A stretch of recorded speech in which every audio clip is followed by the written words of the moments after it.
আসসালামু আলাইকুম প্রিয় দর্শক, দৈনিক প্রদীপ শেখা ইউটিউব চ্যানেল থেকে সকলকে স্বাগতম।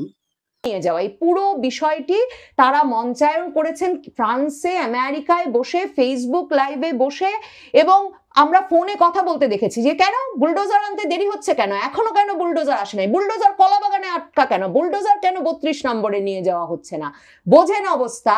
পিনাকি ভট্টাচার্য, ইলিয়াস হোসেন এখন মানুষ পাচ্ছেন না যাদেরকে তিনি ফেসবুক লাইভে তারা এসে আহ্বান জানাতে পারে নাই। আপনারা কোথায়? আপনারা এসে আওয়ামী লীগের মিছিল ঠেকাচ্ছেন না কেন? আওয়ামী লীগের মিছিল লম্বা হচ্ছে কেন? তারা ধমকাচ্ছেন ডক্টর ইউনূসের সরকারকে। যায় আপনাকে বলেছিলাম আপনি তো পারছেন না, আপনার পুলিশ পারছে না, আপনারা করছেনটা কি? এবং মাঝে মাঝেই তারা বিএনপিকে ধমকাচ্ছেন যে বিএনপি কেন পারছে না। বাংলাদেশে আওয়ামী লীগের মিছিল দীর্ঘ থেকে দীর্ঘতর হওয়া, কিংবা তার চেয়েও বড় ব্যাপার, মানে সারা দেশ জুড়ে হচ্ছে, কোথাও লোকে প্রতিহত করছে না। পুলিশকে নানা রকম পুরস্কার, নগদ 5,000 টাকা করে হাতে ধরিয়ে দেওয়া হবে আওয়ামী লীগ ধরে আনলে, সেসব কথা বলার পরেও যে আওয়ামী লীগ যথেষ্ট ধরে আনছে না পুলিশ, এবং কোনো প্রেক্ষিতে আসলে আওয়ামী লীগের মিছিল থামানো যাচ্ছে না। আর শুধু আওয়ামী লীগ নয়, আওয়ামী লীগের সকল অঙ্গ সংগঠন একরকমের জেগে উঠেছে। ডক্টর ইউনূসের সরকার এর সামনে অসহায়। এই বিষয়টি যে কতটা উদ্বিগ্ন এবং উদ্গ্রীব করে তুলেছে ডক্টর ইউনূস এবং তার পারিষদ বর্গকে সহ, আসলে আপনারা যারা রাজনীতিতে চরম আগ্রহ রাখেন এবং রাজনীতিকে নিবিড়ভাবে পর্যবেক্ষণ করেন, তারা সকলেই স্বীকার করবেন যে বাংলাদেশের রাজনীতির একটা মুখ্য চরিত্র, রাজনৈতিক কর্মকাণ্ডের, রাজনৈতিক বয়ানের মুখ্য চরিত্র হয়ে উঠেছিলেন যে তিনজন, বা উঠেছেন যে তিনজন, এখনো যারা মুখ্য চরিত্র: পিনাকি ভট্টাচার্য, ইলিয়াস হোসেন, ডক্টর কনক সারোয়ার। আমি যদি প্রধানত পিনাকি ভট্টাচার্য এবং ইলিয়াস হোসেনের কথাই বলি, তারা ভীষণভাবে উদ্বিগ্ন হয়ে পড়েছেন। এবং আপনারা লক্ষ্য করছেন কিনা, একটা সম্পূর্ণত একটা নতুন মেরুকরণের আভাস পাওয়া যাচ্ছে। পিনাকি ভট্টাচার্য দুদিন আগে এমন একটা ভিডিও তৈরি করেছেন, কন্টেন্ট তৈরি করেছেন, যেখানে তিনি সরাসরি বলেছেন যে আরেকটি অভ্যুত্থান আসন্ন, ছিটকে পড়বে ডক্টর ইউনূস সরকার। এবং খুবই আগ্রহোদ্দীপক, কৌতূহলোদ্দীপক, ইন্টারেস্টিং ঘটনা যেটা, সেটা হচ্ছে পিনাকি ভট্টাচার্যের স্ট্যাটাস থেকেই প্রথম দেখলাম যে তিনি এই ভিডিওটি আপলোড করার কিছুক্ষণের মধ্যেই বাংলাদেশে এই ভিডিওটি ব্লক করে দেওয়া হয়েছিল। পরে প্রধান উপদেষ্টার তথ্য প্রযুক্তি বিষয়ক বিশেষ সহকারী ফায়েজ তাইয়েব, তিনি নাকি পিনাকি ভট্টাচার্যকে ফোন করেই বলেছেন যে সরকারের উচ্চ পর্যায়ের নির্দেশে নয়, তবে ভিডিওটি ব্লক ছিল, ভিডিওটি আনব্লক করা হয়েছে। এবং পিনাকি ভট্টাচার্য শেষে লিখছেন যে কারা ব্লক করে থাকতে পারে সে নিয়েও তাদের দুজনের আলাপ হয়েছে। তো এমন নানা পক্ষ যখন সক্রিয় হয়ে উঠেছে, যারা পিনাকি ভট্টাচার্যের ভিডিও ডক্টর ইউনূসের আমলে ব্লক করে দিতে পারে, এবং পিনাকি ভট্টাচার্য বলছেন যেই কাজ শেখ হাসিনার আমলেও কখনো হয় নাই, করে দিতে পারে এমন কাজ পিনাকি ভট্টাচার্যকে, বা তিনি যে মতামত দিতে চাইছেন যে ইউনূস সরকার ছিটকে পড়বে, আরেকটা অভ্যুত্থান আসন্ন, এই কথাটি দমিয়ে রাখতে চায় বা এর প্রচার বন্ধ করতে চায় এমন একটা পক্ষ যখন সক্রিয়, তখন সেটা কোন পক্ষ সেই নিয়ে যেমন কৌতূহল আসে, তেমনি কিন্তু এই কৌতূহলও কিছুতেই লুকিয়ে রাখা যায় না যে পিনাকি ভট্টাচার্যরা ঠিক কোন পরিস্থিতিতে এখন বলছেন ডক্টর ইউনূসের সরকার ছিটকে পড়বে, মানে ডক্টর ইউনূসের সরকারের দিন শেষ, নতুন অভ্যুত্থান, নতুন সরকার, নতুন বিকল্প। কে, কখন, কিভাবে, কোন অভ্যুত্থানের কথা বলছেন? পিনাকি ভট্টাচার্যের ওই ভিডিওটা যদি মনোযোগ দিয়ে দেখেন, এখনো যদি না দেখে থাকেন, তাহলে দেখবেন তিনি সরাসরি আসলে আওয়ামী লীগের এই যে মিছিল, এর ওপর ভিত্তি করেই কিন্তু একরকমের তৈরি করেছেন এই ভিডিও। তিনি বলছেন এই যে এনসিপি বা জাতীয় নাগরিক পার্টি কিংবা আসিফ মাহফুজ সহ ছাত্র উপদেষ্টারা, ছাত্র নেতারা, যাদেরকে ছাত্রদের প্রতিনিধি ভাবা হয়েছিল, ডাকসু আর জাকসু নির্বাচনের পর বোঝা গেছে ছাত্ররা তাদেরকে প্রতিনিধি মনে করে না।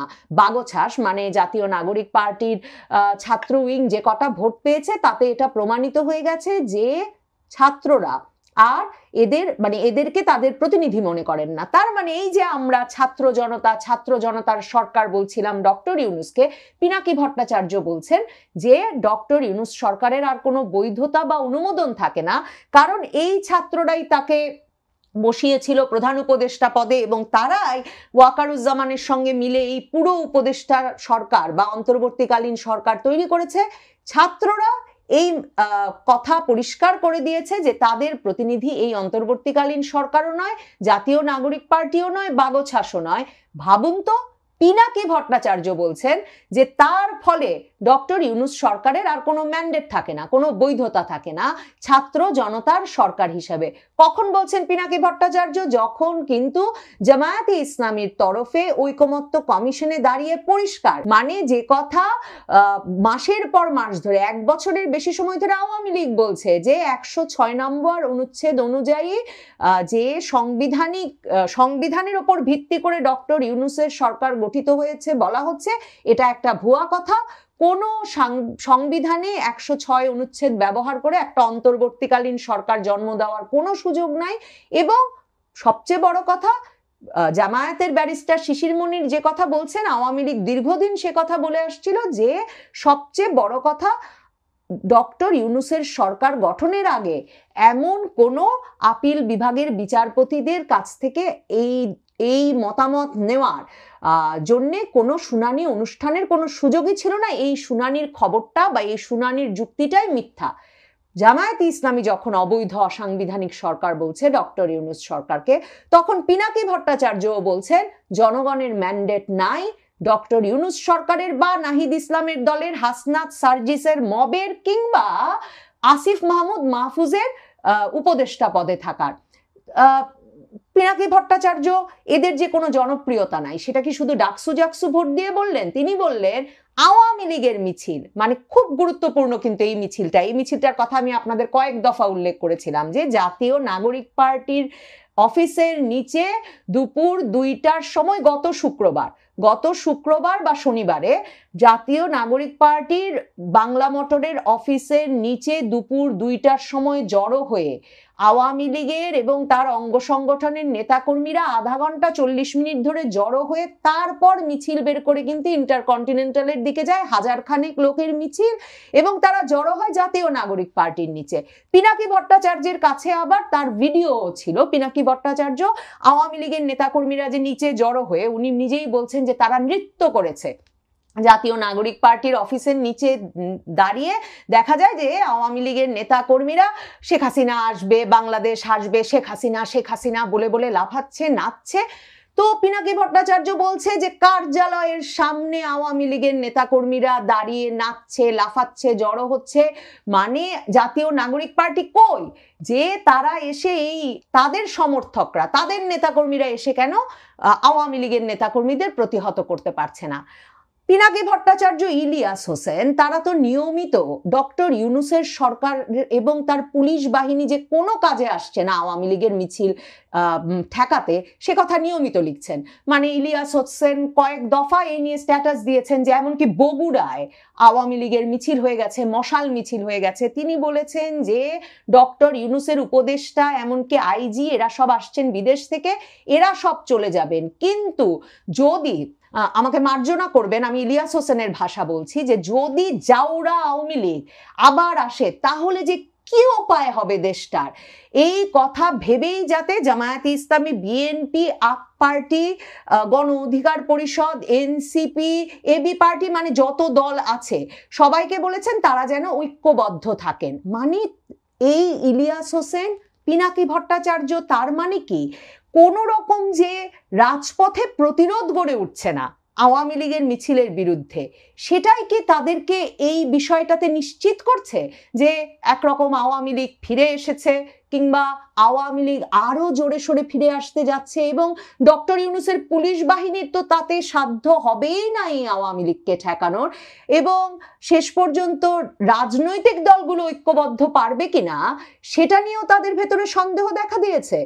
পিনাকি ভট্টাচার্য আরো গুরুত্বপূর্ণ যুক্তিসঙ্গত প্রশ্ন তুলেছেন। তিনি বলেছেন এই মাহফুজকে মাস্টার মাইন্ড বানায়, মাহফুজকে উপদেষ্টা বানিয়ে কি লাভ হয়েছে? দেখেন উনি বলছেন যে লন্ডনে উনি ভিডিও দেখেছেন, সেটা বলেই উনি বিশ্লেষণ করছেন পিনাকি ভট্টাচার্য যে লন্ডনে মাহফুজ আলমের গাড়ি বহর আটকাতে, মাহফুজ আলমকে অনুষ্ঠানে যোগ দিতে বাধা দিতে যেই আওয়ামী লীগের নেতাকর্মী সমর্থকেরা জড়ো হয়েছিলেন, উনি বলছেন উনি ভিডিওতে দেখেছেন এরা 30, 40, 50 জনের বেশি না। পিনাকি ভট্টাচার্য প্রশ্ন করছেন যে মাহফুজ আলমকে রক্ষা করার জন্য কেন 40 জন 50 জনও নাই, যেই 40 জন 50 জন গিয়ে মাহফুজ আলমকে উল্টো রক্ষা করার জন্য এই আওয়ামী লীগ নেতাকর্মী সমর্থকদের পাল্টা বিক্ষোভ তৈরি করতে পারেন। তার মানে এই যে ডক্টর ইউনূসরা যে ভীষণ মানে টেনশনে আছেন নিউ ইয়র্ক সফরটা নিয়ে, এই বিষয়টা নিয়ে তাদের যে টেনশন, উদ্বেগ, উদ্গ্রীব হয়ে আছেন যে তারা যে কেমন যায় নিউ ইয়র্ক সফরটা, সেখানে গিয়ে অপমানিত হতে হয় কিনা, আওয়ামী লীগ নেতাকর্মী সমর্থকদের বিক্ষোভের মুখে পড়তে হয় কিনা, এই পুরো বিষয়টাই তাদের যে কোনো জনসমর্থন নাই, জনভিত্তি নাই, কোনো জনপ্রিয়তা নাই যে তারা 40 জন প্রবাসী আওয়ামী লীগারের সামনে 40 জন প্রবাসী ইউনূস সমর্থক বা মাহফুজ সমর্থক দাঁড় করাবেন, সেটার প্রমাণ হয়ে দাঁড়াচ্ছে। এই বিষয়গুলো আসলে ভীষণ উদ্বিগ্ন করে তুলেছে। মানে এই গত কয়েক বছর ধরে হাসিনা বিরোধী বয়ান তৈরির যারা মূল কারিগর ছিলেন, সেই পিনাকি ভট্টাচার্য, ইলিয়াস হোসেনকেও, তারা দেখেন এই গত কয়েক বছরে এরা মূল ভূমিকা রেখেছেন কিন্তু শেখ হাসিনার সরকার, আওয়ামী লীগের সরকারের বিরুদ্ধে যে মানে একটা গণ অসন্তোষ তৈরি, সেই গণ অসন্তোষ তৈরিতে কিন্তু এই ব্যক্তিরা একটা মুখ্য ভূমিকা রেখেছেন। এখন তাদের প্রত্যাশা ছিল, তাদের ভাষায় জাউরা আওয়ামী লীগ যদি রাস্তায় নামে, জাউরা আওয়ামী লীগকে ঠেকাতে জনগণ প্রতিহত করবে। এখন তারা দেখছেন কোথাও জনগণ প্রতিহত করছে না। আওয়ামী লীগ জুম্মাবারেও এমনকি মসজিদ থেকে দলে দলে বেরিয়ে প্রত্যেকটা জুম্মাবারে রাজধানীর বিভিন্ন জায়গায় তো মিছিল করছেই, সকালে করছে, জুম্মার নামাজের পরে করছে, যখন তখন যেখানে সেখানে মিছিলে জড়ো হয়ে যাচ্ছে। এমনকি এখন পুলিশকে নগদ নারায়ণ ধরিয়ে দেওয়া হয়েছে, 5,000 টাকা করে ইনাম আওয়ামী লীগ ধরে আনবেই। মিছিল থেকে ভিডিও বেরিয়েছে যে পুলিশ দৌড়াচ্ছে, কিন্তু আওয়ামী লীগ ধরে আনতে পারছে না। এবং পিনাকি ভট্টাচার্য, ইলিয়াস হোসেন কেন বাংলাদেশে রাজনীতি করেছেন, রাজনীতি বোঝেন, জানেন, যে কেউ বুঝতে পারেন যে মিছিলে যোগদানের জন্যে মানে আওয়ামী লীগের এখন 500 টাকা করে দেওয়ার উপায় আছে কিনা সে তো ভিন্ন প্রশ্ন। 5,000 টাকা করে দেওয়ার উপায় কখনো কোনো রাজনৈতিক দলের থাকে না।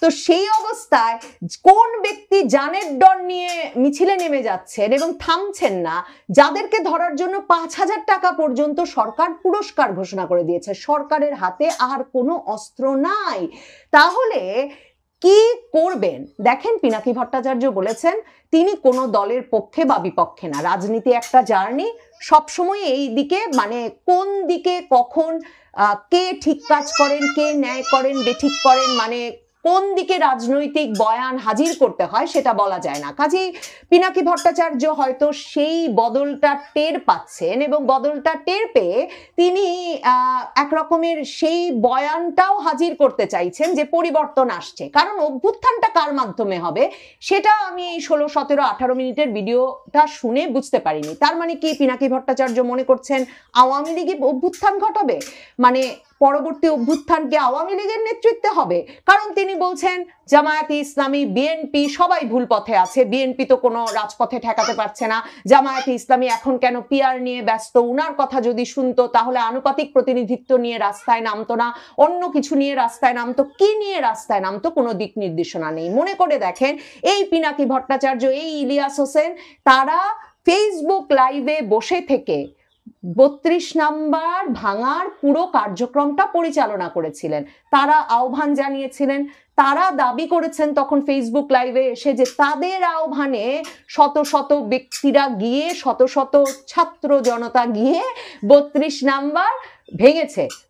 5ই আগস্টে একবার ভেঙেছে, কিন্তু তাদের মূল ভেঙে গুড়িয়ে দেওয়া, বুলডোজার নিয়ে যাওয়া, এই পুরো বিষয়টি তারা মঞ্চায়ন করেছেন ফ্রান্সে, আমেরিকায় বসে, ফেসবুক লাইভে বসে, এবং আমরা ফোনে কথা বলতে দেখেছি যে কেন বুলডোজার আনতে দেরি হচ্ছে, কেন এখনো কেন বুলডোজার আসে নাই, বুলডোজার কলা বাগানে আটকা কেন, বুলডোজার কেন 32 নম্বরে নিয়ে যাওয়া হচ্ছে না। বোঝেন অবস্থা। পিনাকি ভট্টাচার্য, ইলিয়াস হোসেন এখন মানুষ পাচ্ছেন না যাদেরকে তিনি ফেসবুক লাইভে তারা এসে আহ্বান জানাতে পারে না। আপনারা কোথায়? আপনারা এসে আওয়ামী লীগের মিছিল ঠেকাচ্ছেন না কেন? আওয়ামী লীগের মিছিল লম্বা হচ্ছে কেন? তারা ধমকাচ্ছেন ডক্টর ইউনূসের সরকারকে। যায় আপনাকে বলেছিলাম আপনি তো পারছেন না, আপনার পুলিশ পারছে না, আপনারা করছেনটা কি? এবং মাঝে মাঝেই তারা বিএনপিকে ধমকাচ্ছেন যে বিএনপি কেন পারছে না। কিন্তু যে কাজ তারা ফেব্রুয়ারি মাসে দাবি করেছেন যে তারা করতে পেরেছেন ফেসবুক লাইভে বসে, সে কাজ তারা এখন আর করতে পারছেন না। তারা উদাত্ত আহ্বান জনগণের প্রতি জানাতে পারছেন না যে আওয়ামী লীগের মিছিল প্রতিহত করো। তার মানে তারা বুঝে গেছেন যে খেলা বদলে গেছে, আওয়ামী লীগের মিছিলের পক্ষে জনতার সায় আছে, জনগণের সমর্থন আছে। এবং পিনাকি ভট্টাচার্য বলছেন আমাকে ভয় দেখাবেন না আওয়ামী লীগের মিছিল নিয়ে, আপনারা ভয় পেলে ভয় পেতে পারেন, আমাকে ভয় দেখাবেন না, কারণ আমি ভয় পেতে রাজি না, আমি জনগণের উপরে ভরসা রাখলাম। কারণ উনি তো ইনকিলাব জিন্দাবাদের পক্ষের লোক, উনি তো অবশ্যই জনগণের উপর ভরসা রাখবেন। এবং উনি জানেন যে যেই জনগণ পুলিশ ভয় পায় না, সেই জনগণকে উনি জানেন বামপন্থী রাজনীতি করে এসেছেন, ইনকিলাব জিন্দাবাদও এক মানে বামপন্থী রাজনীতি, ব্রিটিশ বিরোধী রাজনীতির ধারা থেকে যার জন্ম, সেই বামপন্থী ধারার রাজনীতি বলি, ইনকিলাবের কথাই বলি। ইনকিলাব, মুক্তি, স্বাধীনতা, সংগ্রাম কোনো কিছু সম্ভব হয় নাই কখনো যদি মানুষ পুলিশকে ভয় পেত। কাজেই তিনি জানেন যে পুলিশ দিয়ে এই আন্দোলন দমন করা যায় না। পুলিশকে অর্থ পুরস্কার দিয়ে বিপ্লবীদের ধরে আনার চেষ্টা কিন্তু ব্রিটিশ আমলে ব্রিটিশ সরকারও করেছিল, কিন্তু তাতে কিন্তু বিপ্লব থেমে যায় নাই বা বিপ্লবের গলা টিপে ধরা যায় নাই। আর যেই আন্দোলনে জনগণের সমর্থন থাকে, সেই আন্দোলন যে শুধু বেগবান হয়, সেই মিছিল যে শুধু দীর্ঘ হয়, আমার মনে হয় পিনাকি ভট্টাচার্যরা সে কথা বুঝতে পেরেই এখন পিনাকি ভট্টাচার্য বলছেন ডক্টর ইউনূস এবং তার উপদেষ্টা পরিষদের, আবার আমাকে ক্ষমা করবেন আমি ভদ্রভাবে বলার চেষ্টা করছি, তিনি বলেছেন ডক্টর ইউনূস এবং তার উপদেষ্টা পরিষদের পশ্চাৎ দেশের চামড়া থাকবে না। তিনি বলেছেন যে নেপালে যেমন হেলিকপ্টারের রশি ধরে মন্ত্রীদের পালাতে হয়েছে এবং তার আগে মার খেয়েছে মন্ত্রীরা, সেই ঘটনা ঘটবে ডক্টর ইউনূসের সরকারের এবং ডক্টর ইউনূসের উপদেষ্টা পরিষদেরও। এই অবস্থায় তার মানে কি পিনাকি ভট্টাচার্য, ইলিয়াস হোসেন তারা বলতে চাইছেন ডক্টর ইউনূস সরকার পড়ে যাবে আর আওয়ামী লীগের অভ্যুত্থানের মাধ্যমে সত্যিকার অর্থে শেখ হাসিনার সরকার আসবে? সে কথা পিনাকি ভট্টাচার্য বলেছেন, সেটা বলা যাচ্ছে না। তবে কারা অভ্যুত্থান ঘটাবে সেটা কিন্তু তিনি পরিষ্কার করেন নাই। কিন্তু আমাকে যদি জিজ্ঞেস করেন, আমি কি বলবো যে ইউনূস সরকার কাল পরশু বা ইউনূস সরকারের ঘন্টা বেজে গেছে, যে কোনো সময় ইউনূস সরকার পড়ে যাবেন? আমার বিশ্লেষণ সে কথা বলে না। আমার মনে হয় এই যে সম্মিলিত ভয়, যেই সম্মিলিত ভয়ে ওই যে ডক্টর আসিফ নজরুল বলেন আওয়ামী লীগ যদি একবার আসে দোজখ বানিয়ে দেবে, যেই সম্মিলিত ভয়ে ইলিয়াস হোসেন লেখেন যে আওয়ামী লীগ যদি একবার আসে, এই জাউরারা যদি একবার আসে তাহলে কারো রক্ষা থাকবে না। এবং যেই সম্মিলিত ভয়ে ডক্টর কনক সারোয়ার ইউনূসকে প্রশ্ন করেন যে কোন কেউ যদি আপনার নির্বাচন ঠেকাতে চাইছে তাড়াতাড়ি বলুন, কেউ যদিটা কে? জুলাই আন্দোলনের পর আমরা পূর্ণ সমর্থন দিয়ে আপনাকে বসিয়েছি, কিন্তু কোন কেউ যদি আপনাকে নির্বাচন দেওয়া ঠেকাচ্ছে? আমার মনে হয় এই সম্মিলিত ভয়ে একদিকে যেমন ডক্টর ইউনূস সরকারের মেয়াদ দীর্ঘ থেকে দীর্ঘতর হবে, তেমনি দীর্ঘ থেকে দীর্ঘতর হতে থাকবে আওয়ামী লীগের মিছিল। পিনাকি ভট্টাচার্য, ইলিয়াস হোসেন, ডক্টর কনক সারোয়ার কিংবা রাজনৈতিক শক্তি বিএনপি, জামায়াতে ইসলামী, জাতীয় নাগরিক পার্টি, আপ party, AB party, Gono Odhikar পরিষদ, তাদের ভয়ও বাড়তে থাকবে। কারণ তারা যখন দেখবেন রাজপথে জনগণ প্রতিরোধ গড়ে তুলছে না, প্রতিহত করছে না আওয়ামী লীগের এই মিছিলকে, অন্যদিকে তারা যখন দেখবেন সরকারের অর্থ পুরস্কার দেওয়া সহ সকল প্রকার নিবর্তনমূলক পদ্ধতি ব্যবহৃত হয়ে যাওয়ার পরেও পুলিশ কিংবা সেনাবাহিনী দিয়ে আওয়ামী লীগ ঠেকিয়ে রাখা যাচ্ছে না, ভয় যত বাড়বে আমার বিশ্লেষণ বলে ডক্টর ইউনূসের সরকারের মেয়াদ তত বাড়বে। আর কৌতূহল থেকেই যায় পিনাকি ভট্টাচার্য কোন অভ্যুত্থান আসন্ন বলছেন, যে অভ্যুত্থান নাকি ডক্টর ইউনূসকে নামিয়ে ফেলবে। সেই অভ্যুত্থান কি আওয়ামী লীগের অভ্যুত্থান?